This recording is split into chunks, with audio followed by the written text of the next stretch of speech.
the Honourable Prime Minister of Samoa, Honourable Naomi, Fiame, Matafa, Your Excellency, the Head of State of the independent nation of Samoa, visiting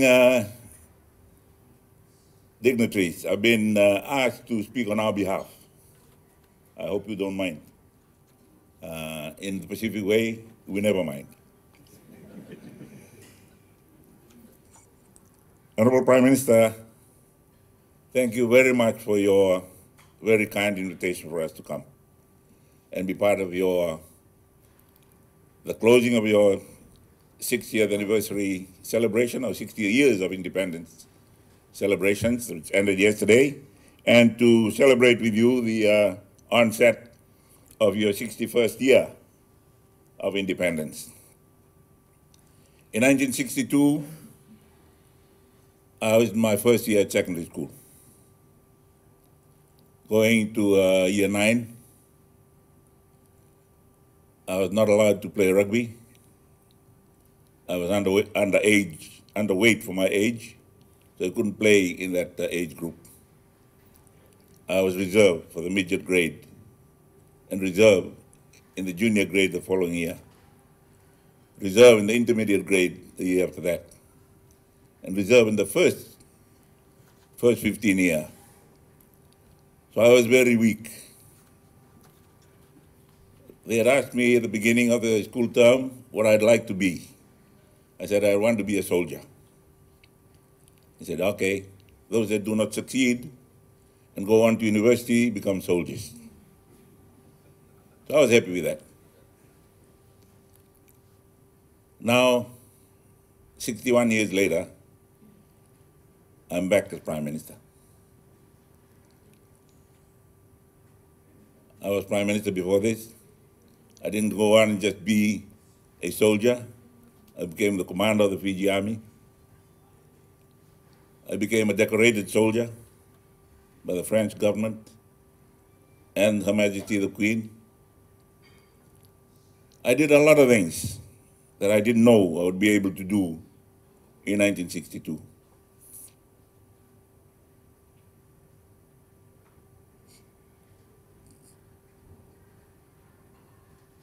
What have you become?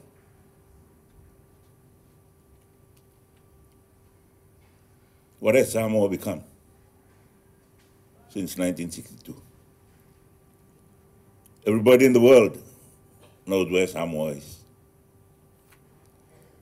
Everybody in the world knows about Samoans, most men and women.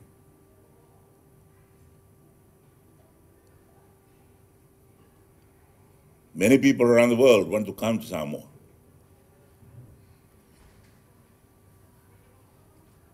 You know something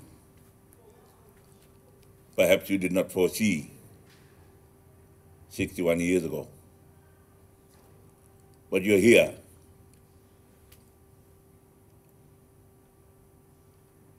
Because of the hard work, tolerance, and the strength of your society, and the friendship of the community in the Pacific.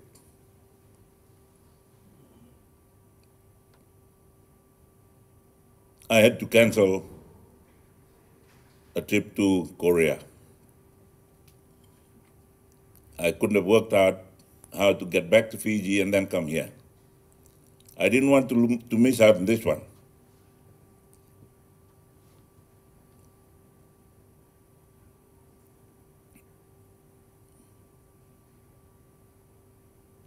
Because in your celebration,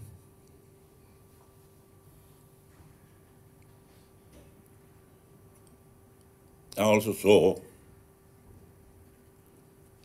many things that I could have celebrated. I didn't foresee at the beginning.